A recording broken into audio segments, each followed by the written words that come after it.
सावन की शिवरात्रि के मौके पर भगवान शिव के मंदिरों में श्रद्धालुओं की भीड़ उमड़ रही है। लोग लंबी लंबी कतारों में लगकर भगवान शिव का जलाभिषेक कर भगवान की आराधना कर रहे हैं। हरिद्वार के दक्षेश्वर महादेव मंदिर में भी श्रद्धालुओं का तांता लगा हुआ है। दक्षेश्वर महादेव मंदिर को भगवान शिव की ससुराल कहा जाता है। मान्यता है कि सावन के एक महीना भगवान शिव दक्ष मंदिर में ही विराजमान रहते हैं, इसलिए यहां पर दूर दूर से श्रद्धालु पहुंचकर भगवान शिव का जलाभिषेक करते हैं।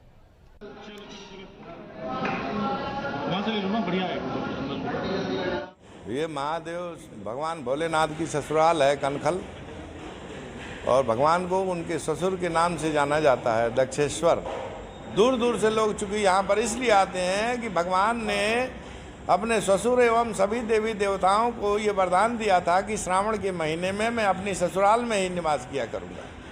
इस बार थोड़ा ठीक से दर्शन हो गए। पिछली बार तो बिल्कुल दर्शन ठीक से हो ही नहीं पा रहे थे। इस बार अच्छे से हो गए हैं थोड़े दर्शन। इसकी महत्ता क्या होती है? इसकी महत्ता ये होती है कि मतलब शंकर भगवान की बारात कही जाती है आज, क्योंकि शंकर भगवान की बारात निकली थी, ऐसा कहा जाता है। इसका बहुत पुराना महत्व है। दक्षेश्वर महादेव का सबसे पुराना महत्व है। हरिद्वार में सबसे पुराना मंदिर माना जाता है ये।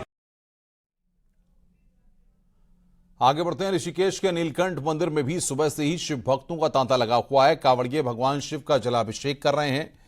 आज महाशिवरात्रि आपको बता दें कि और कांवड़ का समापन है। सावन की शिवरात्रि का पर्व है और ऐसे में नीलकंठ मंदिर में शिव भक्तों के आने का सिलसिला लगातार जारी है।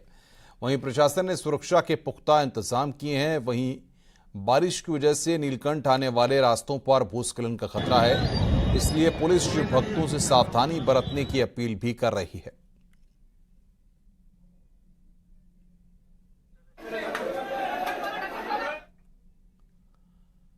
आज सावन की शिवरात्रि है। हर कोई भगवान भोले का जलाभिषेक करने पहुंच रहा है। ऋषिकेश के पौराणिक मंदिर सोमेश्वर महादेव में मंत्री प्रेमचंद अग्रवाल ने परिवार समेत जलाभिषेक के लिए पहुंचे। कैबिनेट मंत्री प्रेमचंद अग्रवाल ने सभी को शिवरात्रि की शुभकामनाएं दी हैं। नीलकंठ समेत वीरभद्र महादेव, चंद्रदेव महादेव और सोमेश्वर महादेव में श्रद्धालुओं की जलाभिषेक के लिए भी लंबी लंबी कतारें लगी हुई हैं।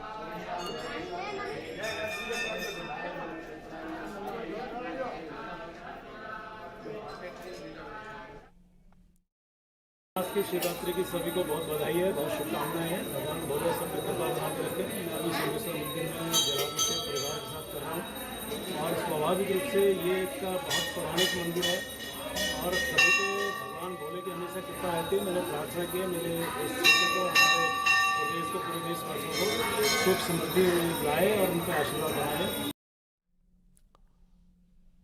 आगे बढ़ते हैं। पहाड़ में मानसूनी बारिश लोगों पर चौतरफा मुसीबत बनी हुई है। कुछ ही दिनों पहले तक कैंची धाम में आस्था का रेला उमड़ रहा था, लेकिन डर ने लोगों की आस्था पर भी ब्रेक लगा दिया है।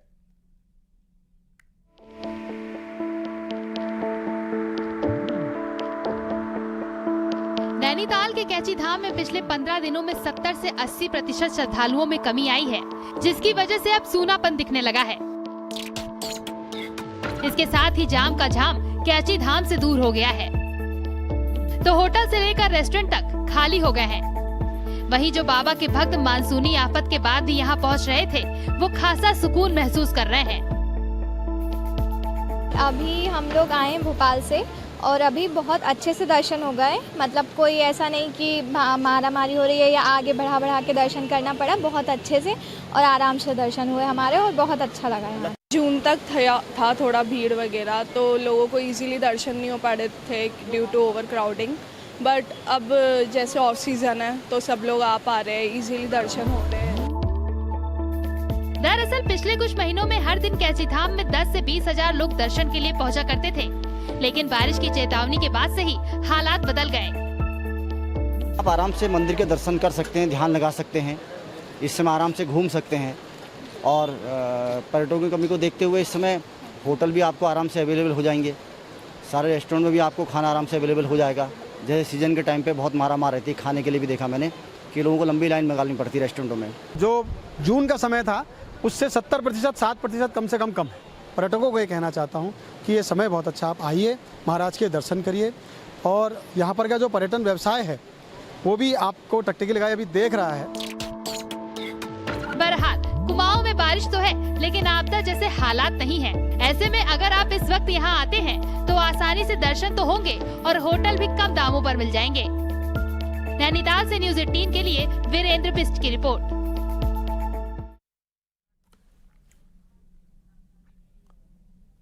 आगे बढ़ते हैं। कोटद्वार में मालन नदी पर बने पुल के टूट जाने से 30,000 से ज्यादा आबादी का मेन बाजार से संपर्क टूट गया है।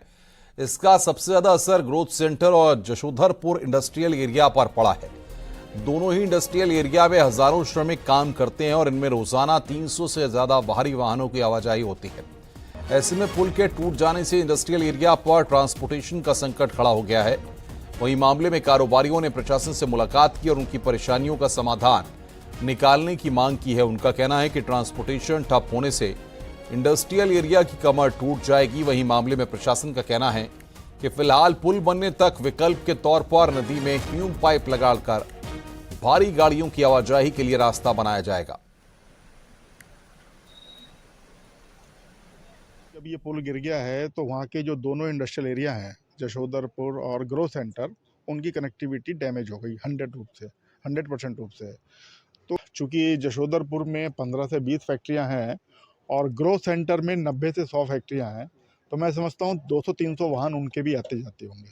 तो टोटल 400-500 वाहन का डेली आना जाना है। तो इसको दृष्टिगत रखते हुए कि मालन पुल से लगभग 500 मीटर नीचे की ओर, यानी उत्तर प्रदेश की साइड को हम लोगों ने एक स्पॉट को छांटा हुआ है। वो स्पॉट पर जहाँ नदी का पार्ट काफ़ी चौड़ा है, उसका हम सभी ने ज्वाइंट इंस्पेक्शन भी किया है। PWD, फॉरेस्ट और हमारे द्वारा सर्वेक्षण किया गया और पाया गया कि यह जगह उपयुक्त है। यहाँ से भारी वाहनों का आवागमन शुरू हो सकता है। कोटद्वार में मालन नदी पर पुल ध्वस्त हो गया तो स्पीकर रितु खंडूरी ने आपको बताएं कि फटकार लगाई है। तो असर यह हुआ कि कोटद्वार और हरिद्वार में पुल की तत्काल जांच के साथ साथ राज्य के 3000 पुलों के सेफ्टी ऑडिट का भी फरमान जारी हो गया। साहब, जिस कारण से भी गिरा हो, हम तो आपसे दीवार मांग रहे थे ना। हम तो आपसे मांग रहे थे कि हमें आप उसको ठीक करने के लिए दीजिए। ई के माध्यम से हमने 25 बार आप लोगों को लिखा है। मैंने आपको खुद लिखा है। This is very unfortunate mister Sinha. Kotdwar की विधायक और स्पीकर रितु खंडूरी ने 12 साल पुराने पुल के ढहने पर अधिकारियों को ऐसे ही फोन पर फटकार लगाई, जबकि ऐसा ही कुछ हरिद्वार में रोशनाबाद और बिहारीगढ़ के बीच पुल के साथ भी हुआ। स्पीकर की नाराजगी के बाद आनन फानन में दोनों पुलों की जांच के आदेश हो गए। दोनों ही जगहों पर वैकल्पिक इंतजाम के लिए 2 चीफ इंजीनियर भेज दिए गए। बिहारीगढ़ में वैली ब्रिज की तैयारी है तो कोटद्वार में फिलहाल ह्यूम पाइप के जरिए रास्ता बनाया जाएगा। एक मालन नदी का पुल कल गिरने की सूचना मिली थी। उसका एक पिलर डैमेज हुआ था और उसका जो कनेक्टिंग जो रोड था वो डैमेज हुआ है। तो उसका अल्टरनेटिव जो रास्ता था उसके जस्ट डाउन स्ट्रीम में 300 मीटर नीचे जिलाधिकारी ने बताया मुझे कि वो चालू कर दिया गया है। तो फंसे रहने की कोई ऐसी स्थिति नहीं है। वहाँ पे लोग चल रहे हैं, आ रहे हैं, जा रहे हैं, ट्रैफिक मूव कर रहा है।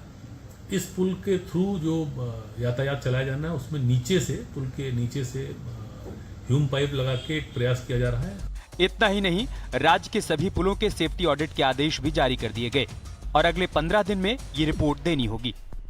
हालांकि ये बात अलग है कि नवंबर 2022 में हुए सेफ्टी ऑडिट में राज्य के 36 पुल खतरनाक पाए गए। अब इनमें से कितने पुलों को सुरक्षित किया गया, इसकी रिपोर्ट शासन में कहीं नहीं है। देहरादून से न्यूज़ 18 के लिए सुनील नवप्रभात की रिपोर्ट। अब स्पीकर की नाराजगी के बाद एक्शन शुरू तो हुआ, लेकिन कई तरह के सवाल भी खड़े हो रहे हैं। इस बार बरसात के पहले ही झटके ने उत्तराखंड की कई सड़कों और पुलों पर कहर बरपाया है। सवाल निर्माण की क्वालिटी पर उठ रहे हैं।